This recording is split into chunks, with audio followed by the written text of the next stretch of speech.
Hi, I'm Malika Bilal filling in for Femi OK, and you're in the stream.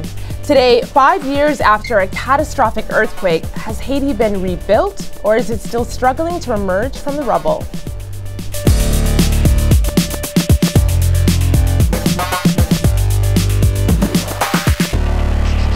Well, filling in for me as digital producer, looking out for all of your live feedback, is Omar Badar. And so you're looking online. How are you seeing people mark the 5th anniversary, the 5th year anniversary? Many of them are actually using the hashtag Haiti 5 years to talk about the anniversary. We have Kila here who tweeted saying, "I remember the day vividly, revive, reconstruct, reborn, you are strong." But on the other hand, we have George here who says, how many millions were given to Haiti 5 years later, and how many hundreds of thousands of people are still living in tents? So there's a lot of frustration about what the situation continues to look like. For those of you at home, you can join this conversation by tweeting us using the hashtag you see on your screen right now, AJStream. Looking forward to those tweets. Well, also joining us on set is Al Jazeera English correspondent Gabriel Elizondo, who just returned from assignment in Haiti. Welcome back to the stream, Gabriel. Thanks, good to be here. Good to talk to you. Now remember, this is a show that's driven by you. So we're hosting a web-only open editorial on Latin America on Friday, January 16th. Now to join, just tweet in using Charla Editorial, and your idea could be our next show.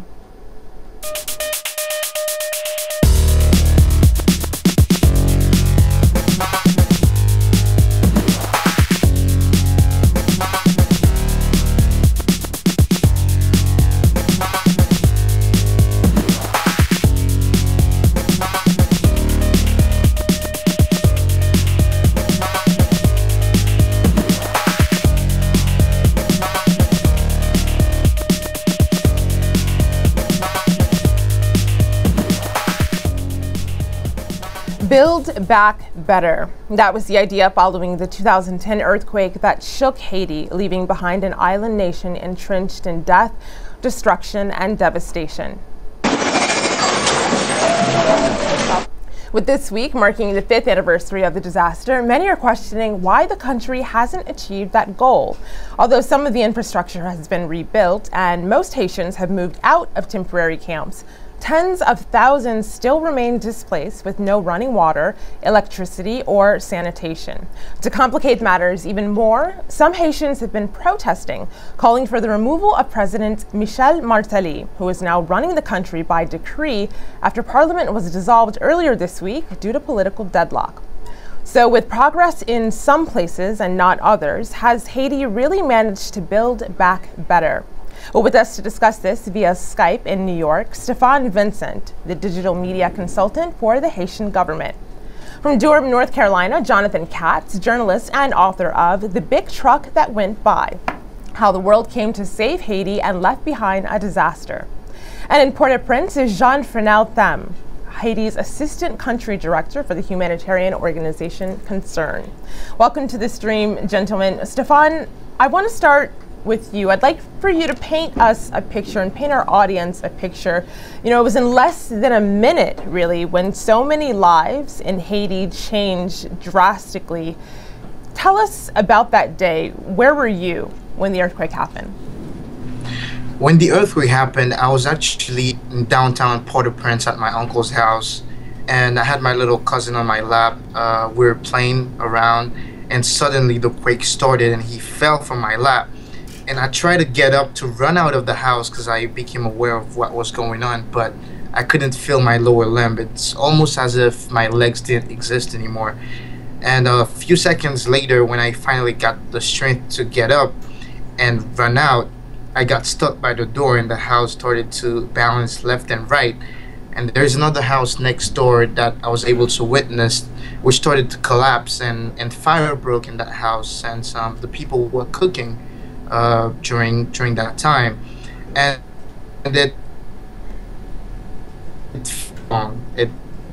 felt the few seconds that we're told that it was, and right afterwards I stepped on the street with a few family members, and every single person on the street was all white from the dust of the rubbles.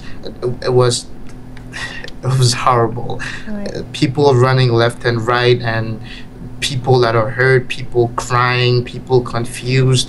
It was a very graphic experience. Yeah, it was very thrilling in the worst kind of way. Right, I'm sure. Where did you sleep that night, you and your family? It's very interesting that you asked that question.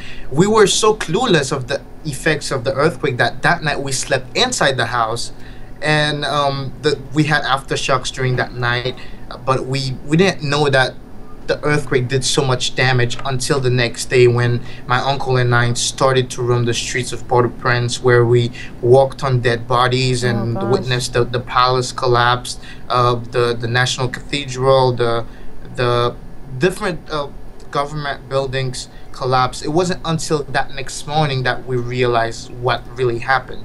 Wow. Jonathan, you were there covering it as a journalist, but of course you were also living there. What was that day like for you? It was pretty unforgettable. It's really interesting, you know.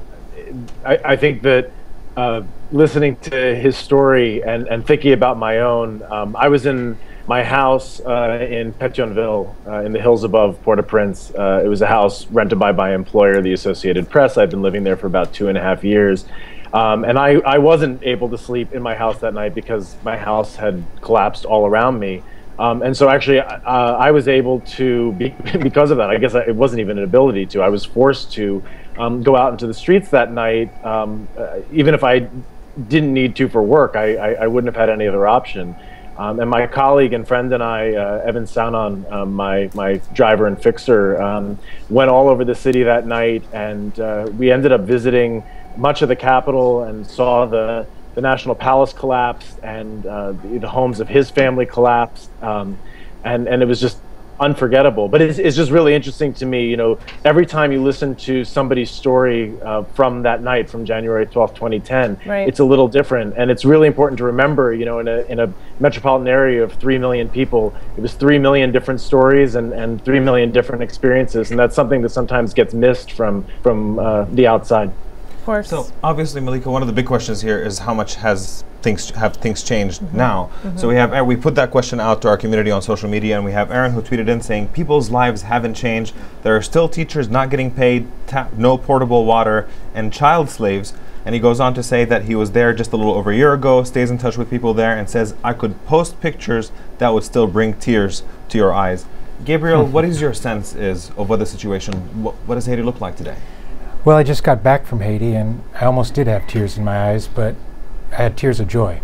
And because we met a kid 5 years ago at an orphanage in the frantic first days after the earthquake. And he came in, he lost his mother, he lost his father, and he was 8 years old, and his name was San. And he was crying when we interviewed him 5 years ago. It was my colleague, actually, that interviewed him. And it was just horrific. I mean, he had nothing else. He just had the clothes on his back. We found him a few days ago, 5 years later.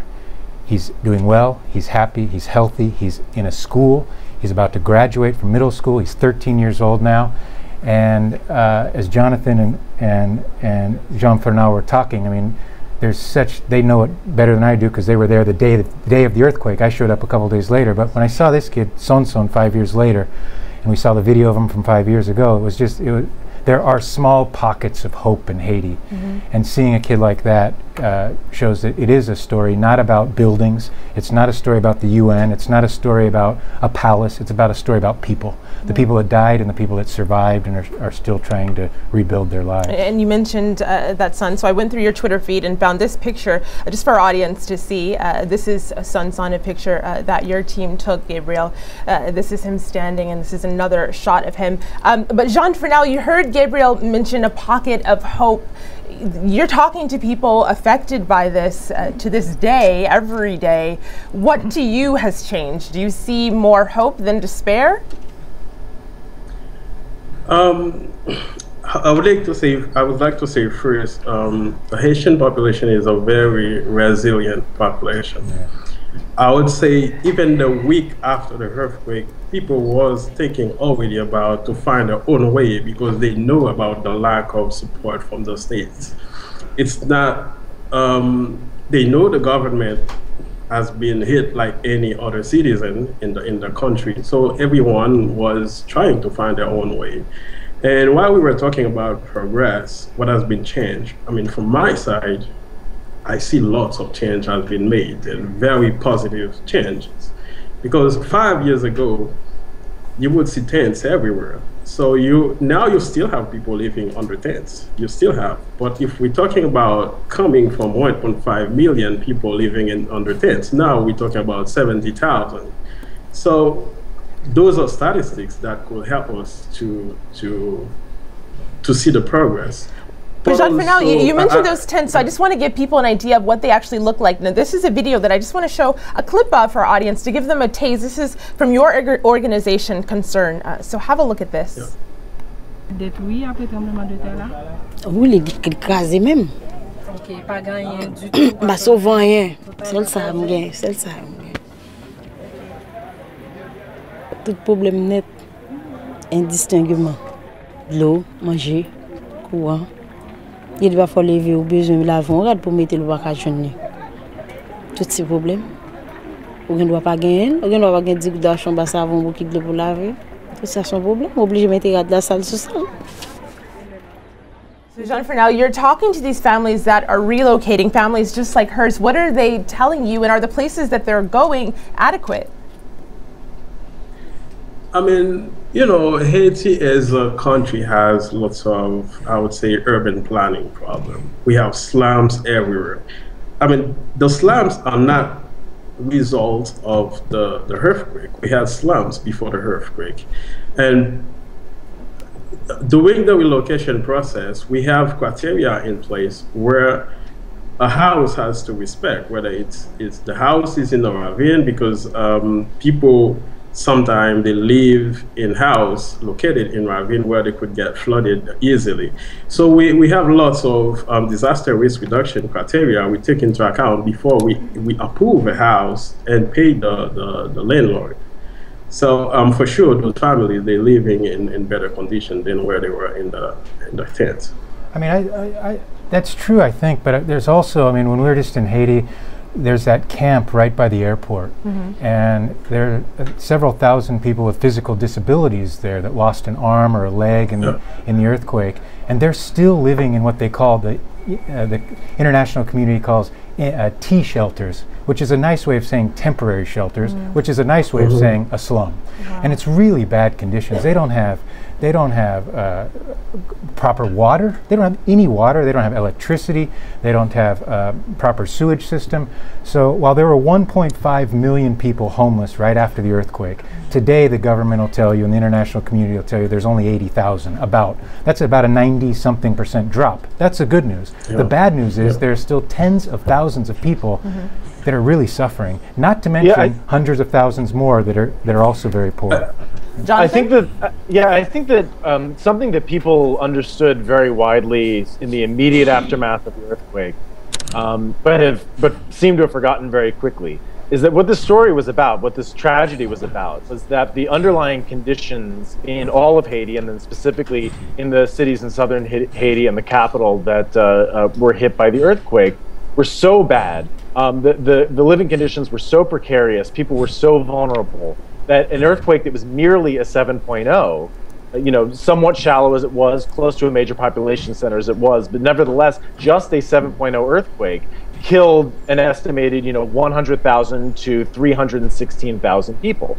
And what the response was supposed to do, what the reconstruction was supposed to do, and this was not just wishful thinking on the partisan journalists who were watching, this was what the stated goal was by Hillary Clinton, then the Secretary of State, Bill Clinton, Ban Ki-moon, the UN Secretary General, and on down the line, was to fix those conditions so that if a disaster like that were to strike again, that the death toll would not be as high and the conditions wouldn't be as bad as they were. And while there are some improvements, while people have moved out of the new slums that were created after the earthquake back to the old slums that were already there before, and other things like that, it is very clear, and I'd be interested if anybody else on the panel has a different view, but it seems very clear that those underlying conditions have not improved, and that if another earthquake were to hit today, the death toll could be similar or even higher.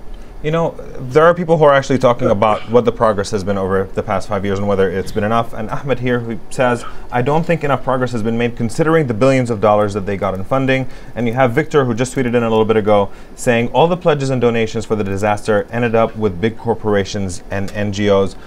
Jean Fernel, what is your assessment of where this money has gone? Has it been put to good use? I mean, as I would say, it depends on where you stand.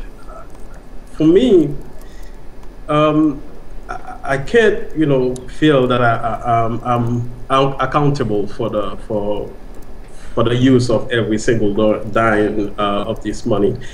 But I know it's a good portion has been used very efficiently. I already talk about the relocations of the family living in tents, but also what people never talk about is the cholera outbreak.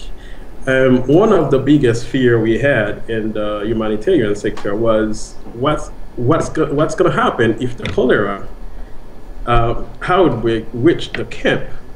Fortunately, until recently, none of the camps has any cholera problem. It's just because of the water and sanitation services that have been provided to the camp, and all the statistics from the Ministry of Public Health would prove that. I mean, it's not the money has been misused, but talking about the reconstruction, it's another topic.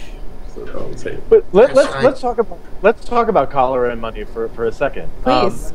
I don't know if I mean certainly Jean Fernel knows this, but I think it's important to be said. The only reason why there's cholera in Haiti today is because of the United Nations, right? I mean, the United Nations brought the disease. It was not directly related to the earthquake. It came about 10 months after the earthquake struck. And it was introduced by a contingent of Nepalese peacekeepers who dumped their waste into a river because they had negligent sanitation. And there are a lot of things to talk about regarding money there, one of which is the fact that mission costs somewhere between $500 million to $1 billion a year, depending on which year you're talking about. Another thing to talk about is that while it is certainly a tremendous triumph that the aid groups and the other responders who were working in Port-au-Prince were able to keep the cholera epidemic from being as bad as it might have been in the camps themselves, although it was certainly extremely deadly in the pre-existing slums in Port-au-Prince. And by the way, cholera did not start in Port-au-Prince, it started in the countryside, which was where the UN base was located.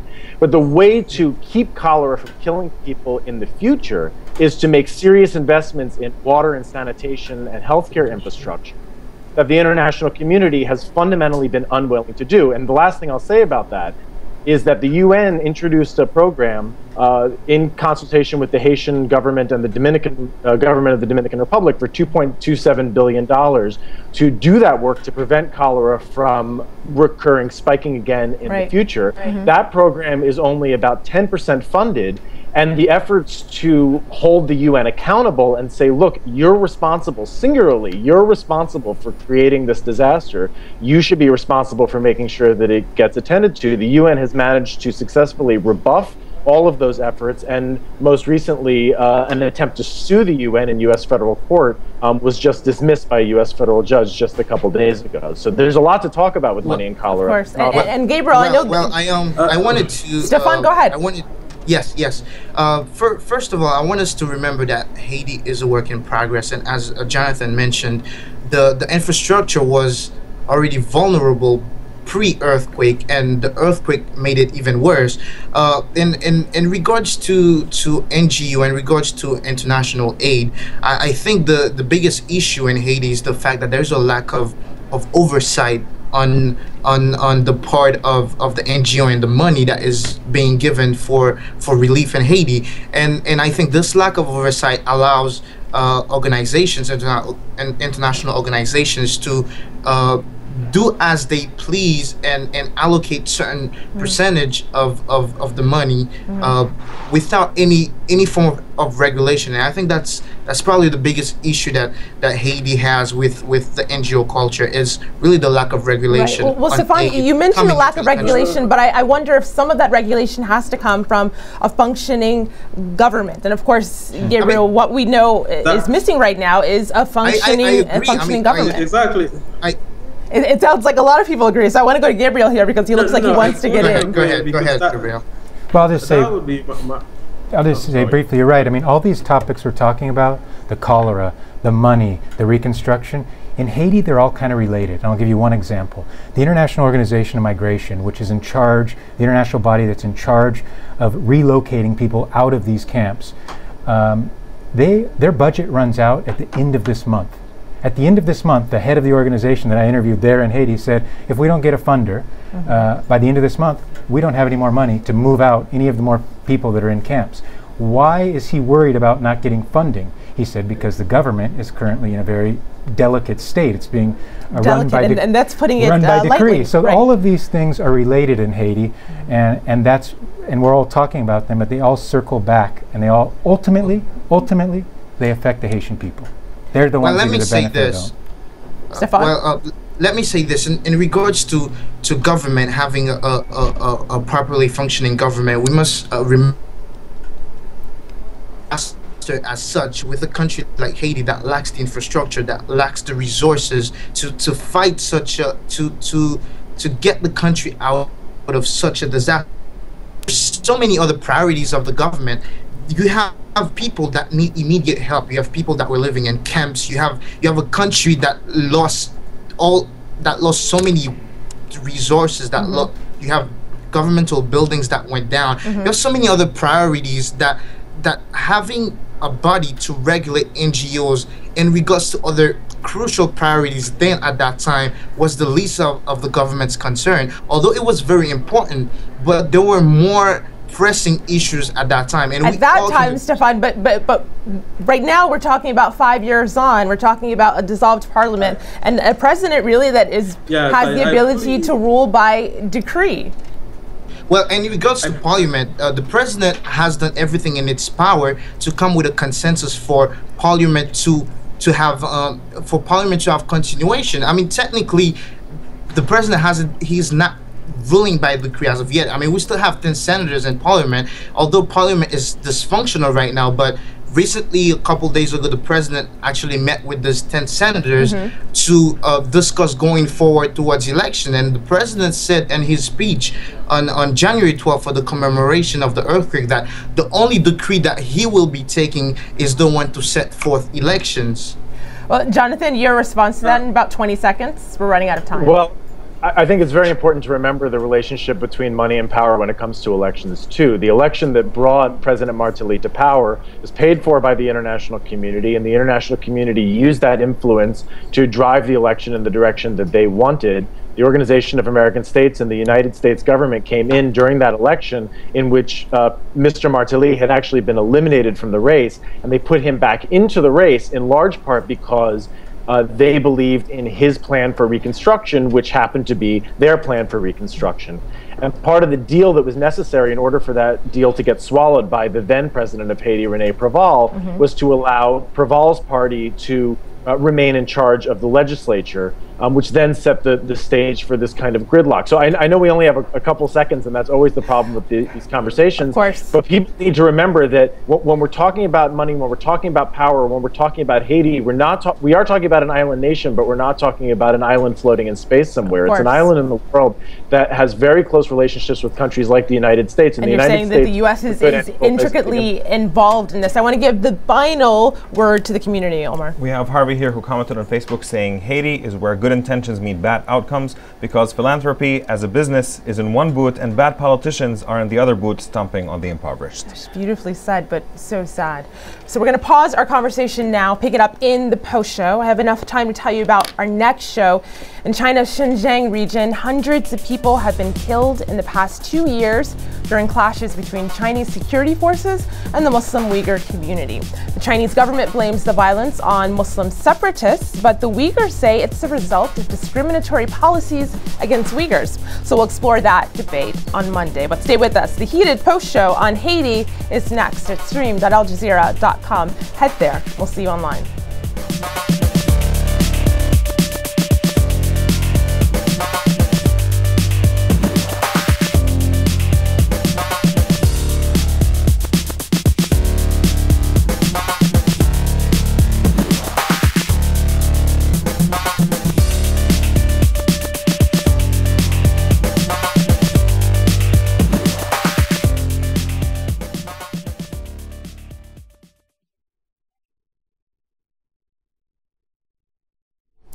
Welcome to the Stream's online post show. We're continuing our discussion on Haiti's progress 5 years after a catastrophic earthquake left the country in rubble. And I hated to push pause on our conversation just as it was getting really good. It was good all throughout.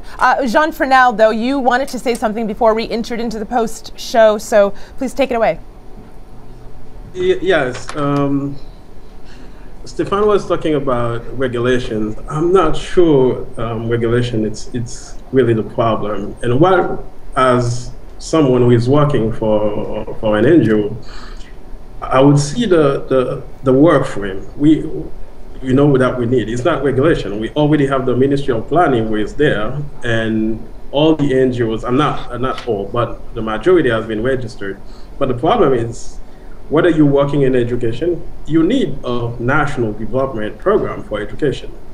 Whether it's in health, we need this is what we need as a humanitarian, to what to refer to when you're doing a job. Whether it's removing people from camp to go where, we need space prepared. Land is a serious issue in Haiti.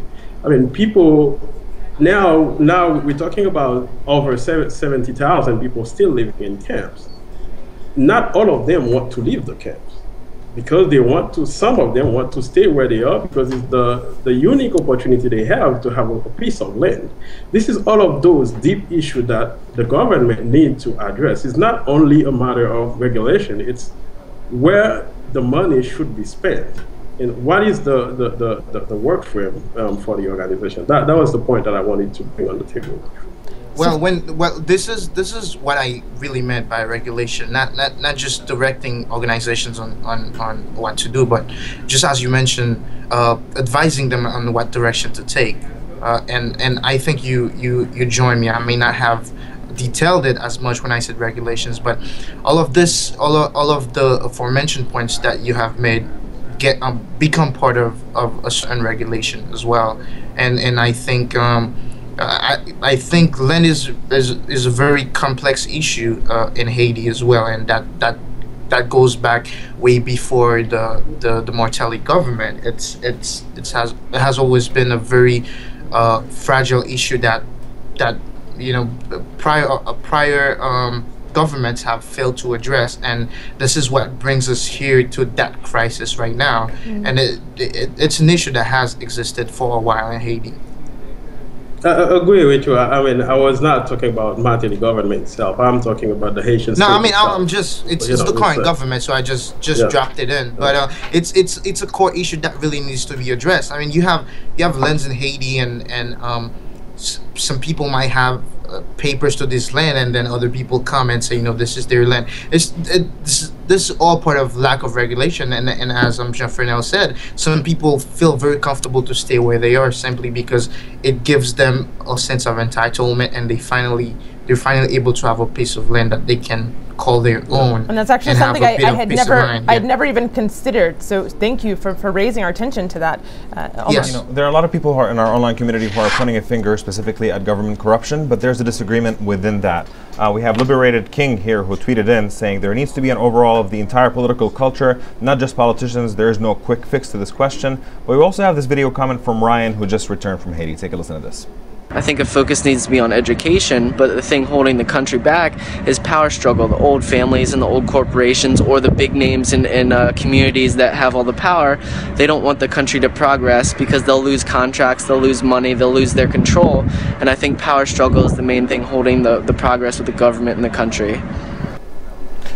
Jonathan, what is your sense of this? Is it specific people who are in government who are creating this issue, or is this a broader problem that even replacing a few individuals won't necessarily fix in terms of how this money gets spent?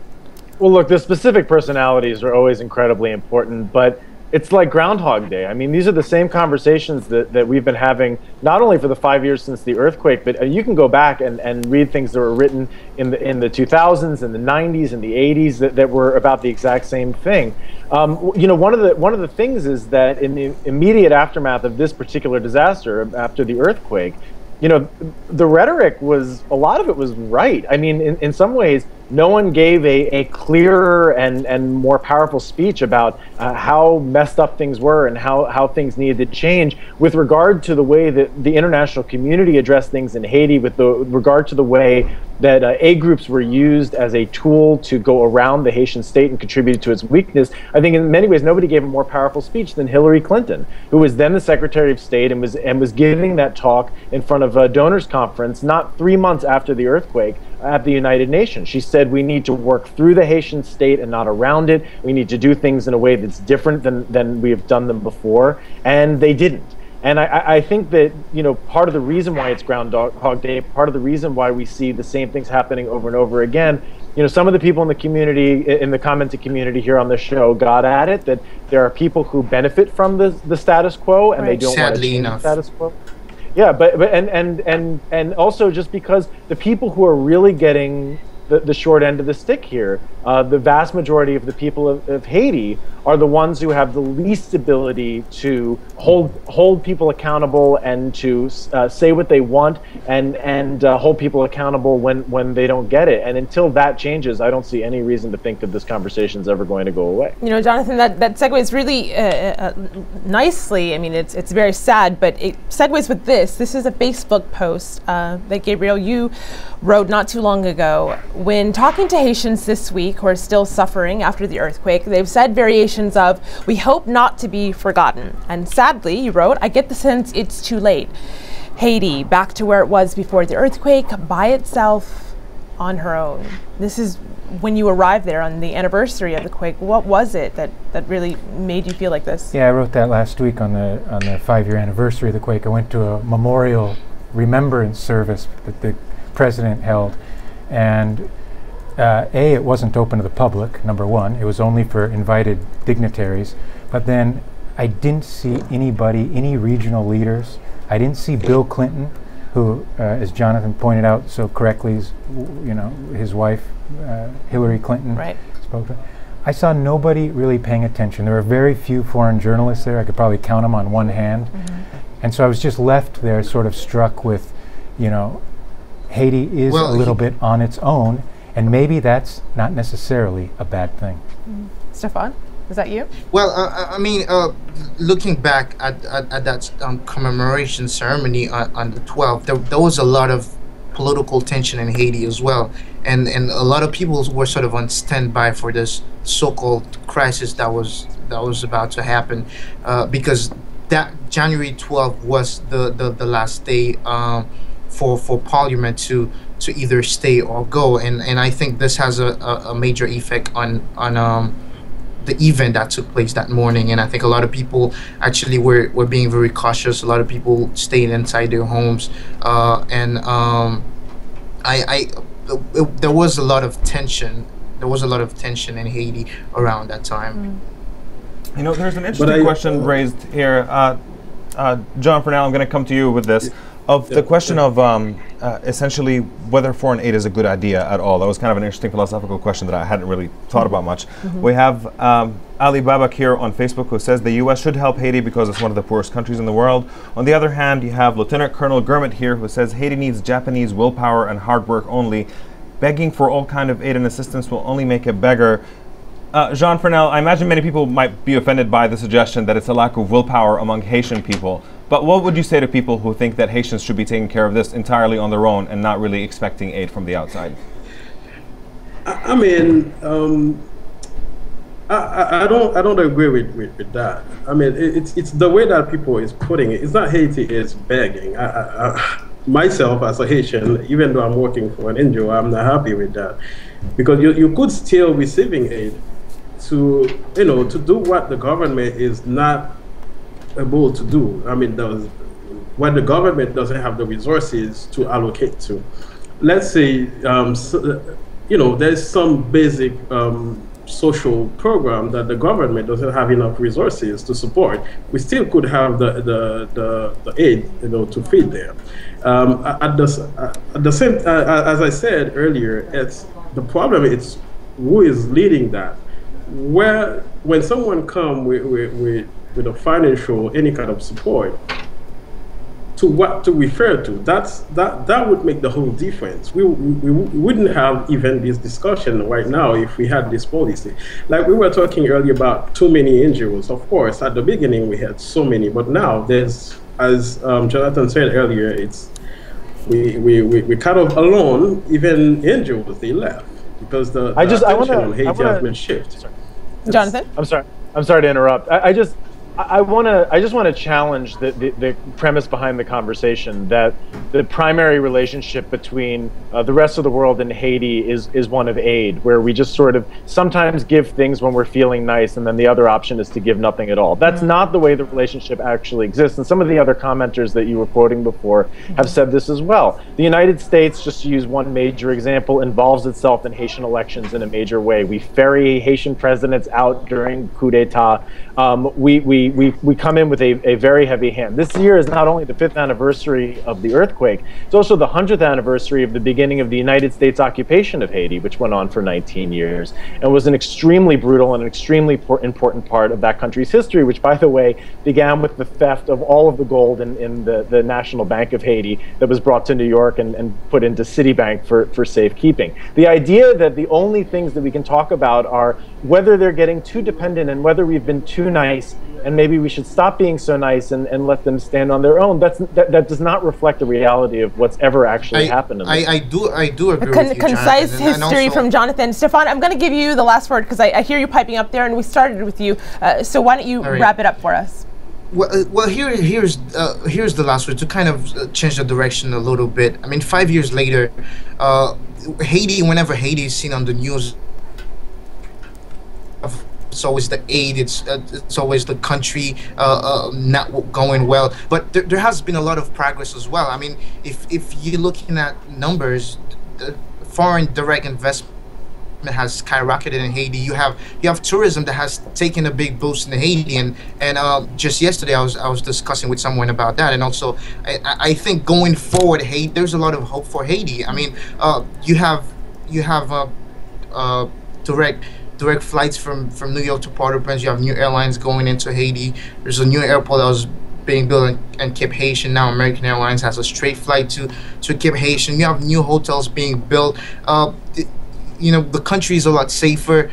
Just recently, Haiti has been classified as the 5th safest country in the Caribbean. I think we've made a lot of progress, though to some it may seem slow because we've gotten a lot of aid money poured into us and so little seems to come out of it. But I think considering where Haiti came from years ago, right now, 5 years later, 5 years after the earthquake, I feel as though we have made a lot of progress. And I can only hope that with the right governance, the right mind state, and us going into elections, the country can keep our politicians accountable for the progress of Haiti, and we can move forward. And 5 years from now, which would be 10 years after the earthquake, Haiti could be at a much better place. Well, Stefan, leaving us on a hopeful note, I want to thank all of our guests, Gabriel Elizondo, Stefan Vincent, who you just heard, Jonathan Katz, and John Furnell, Tom. Now, on the next show, we'll talk about China. In China's Xinjiang region, hundreds of people have been killed in the past 2 years during clashes between Chinese security forces and the Muslim Uyghur community. The Chinese government blames the violence on Muslim separatists, but the Uyghurs say it's a result of China's discriminatory policies against Uyghurs. So we'll explore that debate on Monday.